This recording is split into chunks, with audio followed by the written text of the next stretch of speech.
الحمد لله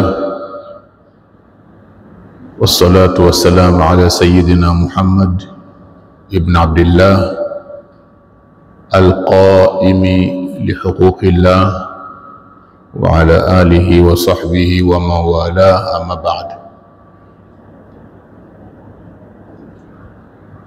Kabla sijatekeleza lile ambalo nimeagizwa kutekeleza la kutoa shukrani kwa mashehe zetu waliotoa mada kwa ajili yenu kina mama mchana na siku ya leo, ninaamini kwamba haya yote yaliyozungumzwa ni kwa ajili yenu hasa, lakini na kwa binti zenu kwa sifa ya jumla, kwa sababu mama ndiye mwalimu wa kwanza wa mtoto. Mama. Kwa nini mama? Kwa sababu nyinyi mna muda mwingi wa kukaa na watoto kuliko sisi kina baba. Sisi mahangaiko ni mengi ya kuhangaikieni nyinyi na watoto na familia kwa ujumla. Muda wa kukaa nyumbani sio rafiki kwetu sana. Mfano tu, sisi tuliokuja kutoka nje ya mkoa huu, watoto wetu huko nyumbani tumewabakisha na kina nani? Mama zao. Hii ni ishara ndogo tu au alama ndogo miongoni mwa kubwa, au alama moja miongoni mwa nyingi zinazoonyesha kwamba nyinyi mna muda mwingi sana wa kukaa na watoto wenu kuliko sisi. Sasa nafasi hiyo msipoitumia vizuri, tutalaumiwa sote. Yule binti atapokwenda kutukanwa na mume wake, basi utatukana we mamake, lakini na babake mie pia nitatukanwa. Maana yule atasema, atataja wazazi, hatotaja mama. Wakitaja wazazi, je, mie nimo simo? Nimo. Lakini kabla ya dua, na mimi niongeze kidogo kwenu katika mada, katika faida ya ndoa, niwasaidie na nyinyi muwasaidie watoto wenu na watu wengine. Mwanamke ni umbile, lakini mke ni sifa, na sifa hii hawana wanawake wote. Kama tulivyo sisi wanamume, mwanamume ni jinsia, lakini mume ni sifa, na sifa hii hawana wanamume wote. Kifupi, si kila mwanamume ana sifa ya kuwa mume, na si kila mwanamke ana sifa ya kuwa mke. Ndiyo maana katika Uislamu kuna kitu kinachoitwa ikhtiyaru zauji wa zauja, kuchagua mke na mume.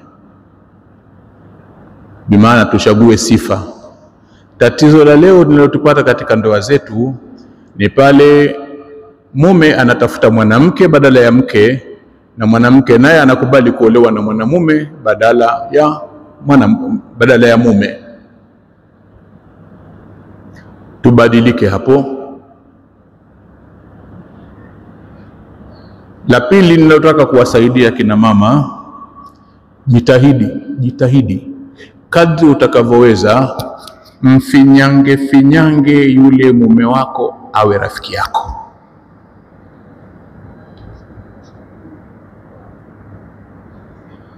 Na sisi wanamume tunatakiwa tuwatengeneze na kuwafinyanga wale wanawake tuliowaoa au wake zetu wawe ni marafiki zetu.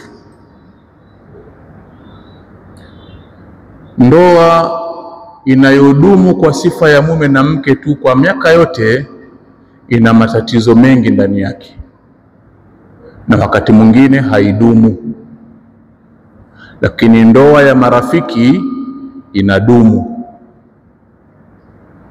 Na hata ikitokea mtagombana, ule ugomvi wenu hauwi mkubwa sana, kwa sababu nyinyi marafiki, na ugomvi utamalizika haraka zaidi kwa sababu nyinyi marafiki. Mfano, nje ya ndoa, kuanzia sisi kina baba tulio mbele yenu, hata nyinyi wanawake, nje ya ndoa kila mmoja ana rafiki yake. Rafiki yako anapokuwa na jambo la furaha, wewe unahisi nini? Na anapokuwa na jambo la huzuni au maumivu, na wewe unahisi nini? Lakini ndani ya ndoa ni kinyume chake. Unakuta furaha ya mume akifurahi, mke hafurahi, kanuna. Sawa sawa? Na mke akinuna, mume anacheka. Kwa nini? Si marafiki, ni mke na mume tu. Ndoa yenye urafiki, furaha ya mume huwa ya mke na ya mke huwa ya mume, huzuni ya mke huwa ya mume na ya mume huwa ya mke. Ndoa ya watu marafiki, mume akiingia ana jambo la furaha, kapanga, nikifika nyumbani nikamhadithia mke wangu furaha niliyoipata huku nilikotoka. Nafsi ya kuingia ndani na kumkuta mkewe yumo katika huzuni, ile huzuni ya mkewe mara moja inamwambukia, anashindwa kuielezea furaha yake. Anataka kujua, huyu mwenzangu, huyu rafiki yangu ana huzuni, maana nilipotoka nilimwacha yumo katika furaha. Nini kilitokea nyuma yangu mpaka namkuta katika hali hii? Atataka kujua kwamba kinachokuhuzunisha. Kwanza atataka ajue kinachokuhuzunisha, hapo baadaye atakuja kukueleza furaha yake. Na hata wewe vile vile, kuna jambo limetokea huku nyuma, hayupo kama hivi tulivyotoka, siye hivi. Huko nyuma kina mama wamepata mambo ya kuwafurahisha. Kama ni marafiki zetu wa kweli, basi siku tukirudi, kama mtakuwa nyinyi pengine waliadhu bila, Mungu apishie mbali, la qadar Allah, mmetukera huku, tumerudi kule, hata une tukawahadithia kero tulizozipata huku.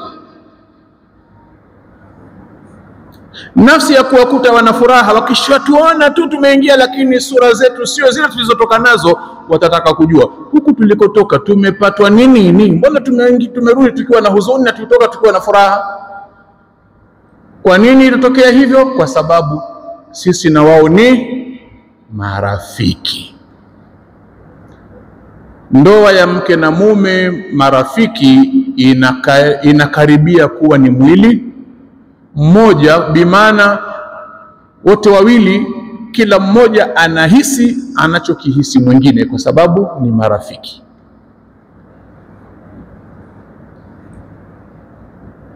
Katika shughuli zangu za ukadhi, Sheikh Uthman Khamisi, nimewahi kuhudhuria kikao, nimewaita mke na mume, alifungua kesi mwanamke.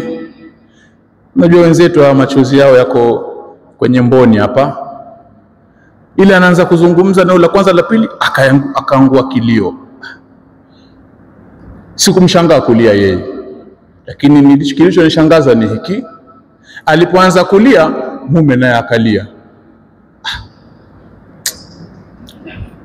Nikasielewi, huyu analia, nimeelewa pengine ana machungu, ana maumivu kutoka kwa mume wake.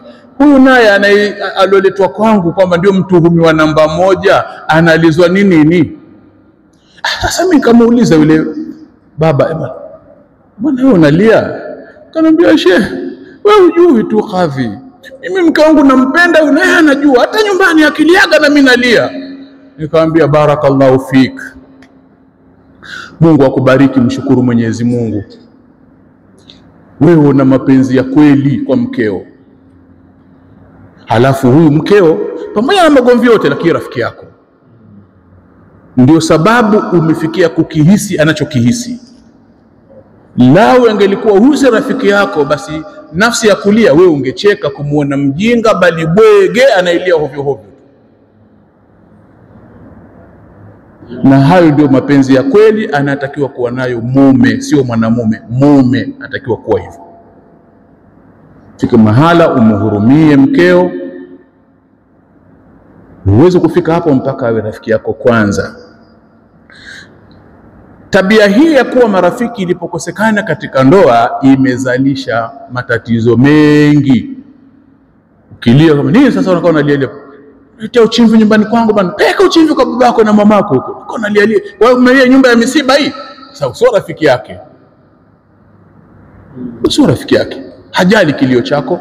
Tena wewe lia machozi ya maji, toa mpaka ya damu ikiwezekana na usaa. Mimi sijali bwana. Nini kundiko unalilia hapa? Unaletea uchuro nyumbani kwangu bure tu hapa. Kwa sababu wewe sio rafiki yake. Ni mume tu au mke tu. Na hili ni tatizo.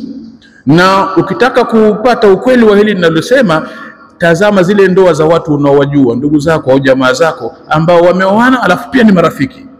Wanaishije ndani ile ndoa yao, utapata jibu.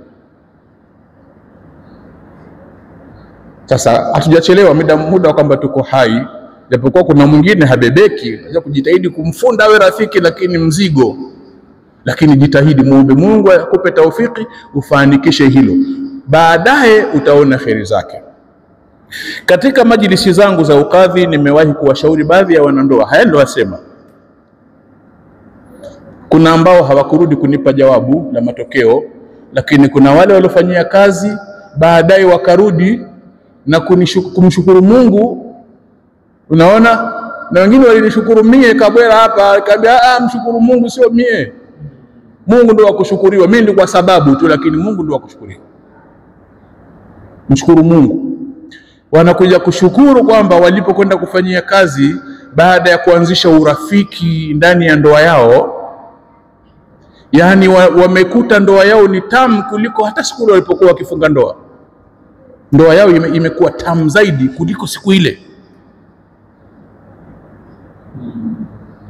Na wanasema mbona tulichelewa? Kaambia hapana, hamjachelewa kwa sababu bado mko hai. Ukishakufa ndio umechelewa, lakini muda kwamba uko hai hujachelewa bado. Ni muda tu, pengine ule muda haukuwa ndio, huu ndio muda wenyewe Mungu alopanga muanze kuwa marafiki ili mfurahie ule utamu wa ndoa yenu. Sababu maisha ya ndoa ni maisha matamu sana. Wallahi thumma wallah, maisha ya ndoa utamu wake duniani hakuna isipokuwa yamezidiwa na maisha matamu ya peponi tu. Narudia, maisha ya ndoa duniani utamu wake hakuna, ila yamezidiwa na maisha matamu ya peponi tu. Maana maisha ya ndoa mkiyaweza basi yatakuwa matamu, na mkishindwa afadhali ya jela au jahannam kabisa. Kuna watu ndani ya ndoa zao ni jahannam kabla ya ile jahannam yenyewe. Washaanza nari kabla ya jahannam inayowasubiri, kutokana na zile kero, bugdha za humo ndani. Basi hawana la kufanya tu, lakini wakishikaa vizuri, wakielekezwa vizuri, wanafuta magomvi yao, wanarudi kuwa marafiki, na hasa wakikubali kuwa marafiki. Lakini la pili, utani uwepo pia. Mke na mume ni watani wa jadi, unatakiwa kuwa watani. Ndoa isiyokuwa na utani, basi kisirani ndio kitatawala. Sababu Mwenyezi Mungu amekuli shay'in khalaqna zawjayn. Kama hamna utani kutakuwa kisirani, na kama hamna urafiki kutakuwa uadui. Hapawezi pakakosa utani nini urafiki kwenye ndoa, uadui ukakaa mbali utakuja. Na hapawezi kukosa utani kwenye ndoa, kisirani kikakaa mbali kitakuja. Kinapotoweka kimoja huchukua nafasi, na hili ni tatizo.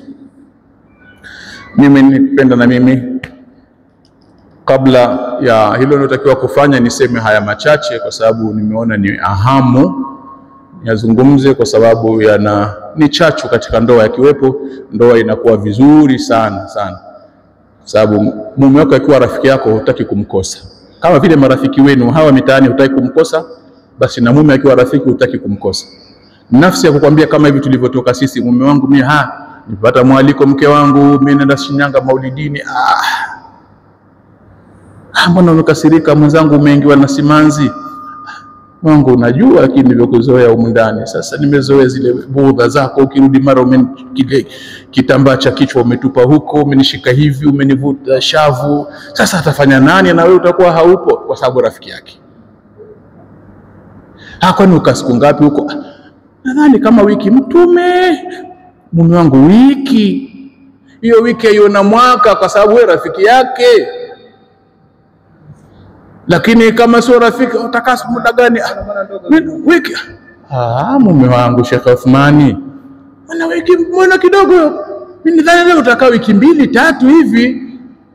Kwa sababu haoni kuna rafiki atamkosa hapo, ndio anaona ule muda wani kidogo ungekaa zaidi huko. Na hata wewe, sisi waume, akiwa ni rafiki yako, mume wangu naomba ruhusa nende nyumbani nikawaamkie wazee. Mke wangu. Mume wangu, kwani kuna nini? Sasa unajua nilivyokuzoea humu ndani mimi naishije? Mwanamke sio mke, mwanamke atajibu, siku na watoto. Huyo mwanamke huyo. Lakini mwanamke asemi neno, mke asemi hivyo. Hakwambii maneno hayo. Lakini mke wangu wajua ucheshi ulivyonizoesha mke wangu, utani nini, nikirudi umeshanivua koti, kofia umeondoa nini, wanipepea, atafanya nani? Sababu ni marafiki. Nataka ukakae siku ngapi? Ungenipa kama wiki 2 hivyo. Sema mke wangu, wiki 2 zote bwana. Mume wangu, kwani siku nyingi hizo? Sema wewe ndo waona sio nyingi, lakini mie kwako mimi naona nyingi hizo. Na mkiwa marafiki nyinyi kina mama na waume zenu, na sisi tukiwa marafiki zenu, ndio kuna kuja ile lugha inayosema kwamba hakuna mume anayezeeka kwa mkewe wala hakuna mke anayezeeka kwa mume wake. Lakini kama hamna urafiki, kila mmoja ataona mwenzie ashazeeka. Sisi ndo wa kwanza tutaona nyie mshazeeka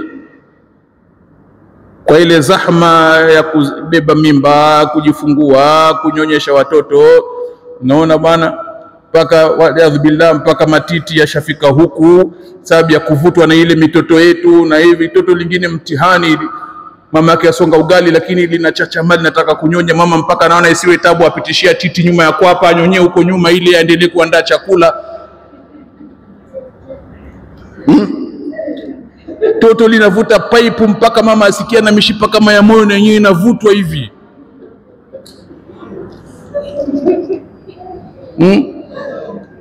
Wallahi Mungu awarehemu. Basi niishie hapa. Dua inshallah. Al-Fatiha.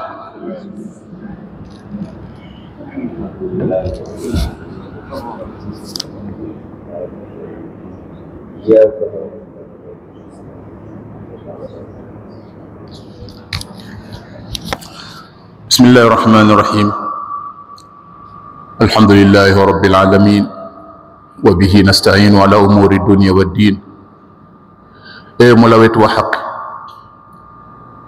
tunakushukuru kwa neema ya uhai uliotupa siku ya leo na neema ya muda uliotukadiria siku ya leo na neema ya afya, neema tatu ambazo tunaamini ndio sababu ya sisi kukutana katika moja ya majumba yako huku duniani.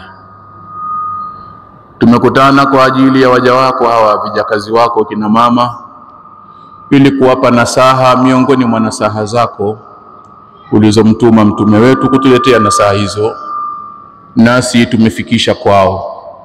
Ya Rabbi, tukuomba wale kina mama walio na changamoto katika ndoa zao, Mwenyezi Mungu waondoshee changamoto hizo.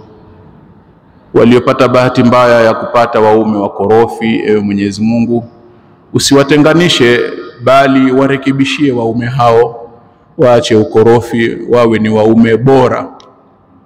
Kama ni wanamume, wapange kwa sifa za kuwa waume, ili wasikitikie, wawahurumie, wawapende bali wawalinde na kuwahifadhi wake zao. Lakini na miongoni mwao na wao kama kuna yule mkorofi katika wao, basi naye mrekebishe vile vile. Kama ni mwanamke, mveshe pambo la kuwa mke kwa mume wake, awe ni mke mtiifu, msikivu, atakayejua thamani ya ndoa na thamani ya mume wake kwa ujumla. Katika ndoa zetu ya Rabbi, tunakuomba kama kuna watoto wanaendelea kuja, turuzuku watoto waliokuwa wema, na wale walio wema ya Mwenyezi Mungu wapambe wawe wema zaidi, na wale waliokushapata mtihani wa kuharibika, twakuomba Mwenyezi Mungu tutengezee watoto wetu watoke kwenye uovu wawe katika wema. Tumiminie rehema zako na baraka zako, tufungulie milango ya riziki na utupe nasbabi za kupatia riziki hizo na ziwe za halali. Taqabbal ya Mannani iwe kun fayakun, taqabbal ya Mannani iwe kun fayakun, taqabbal ya Mannani iwe kun fayakun. Ya Rabbi, baadhi yetu wana watoto wa kike wamekaa majumbani, wanatosha kuwa pambo la nyumba yoyote ya mwanamume, lakini Mwenyezi Mungu kuna ukame wa neema ya ndoa kwa mabinti hao. Mwenyezi Mungu waruzuku na wao waume na wala sio wanamume, waume wa kheri watakaokuwa kheri kwao katika dunia yao na akhira yao pia vile vile. Taqabbal ya Mannani iwe kun fayakun, taqabbal ya Mannani iwe kun fayakun. Lakini wako vijana wa kiume pia wamejaribu kutafuta wake wema lakini hawajapata, wengine washapata lakini si wake wema, wamepata kinarusha roho badala ya kupata wake. Mwenyezi Mungu, na hao watoto wetu wa kiume nao waruzuku wake na sio wanawake, wake wenye kheri kwao katika dunia yao na akhira yao.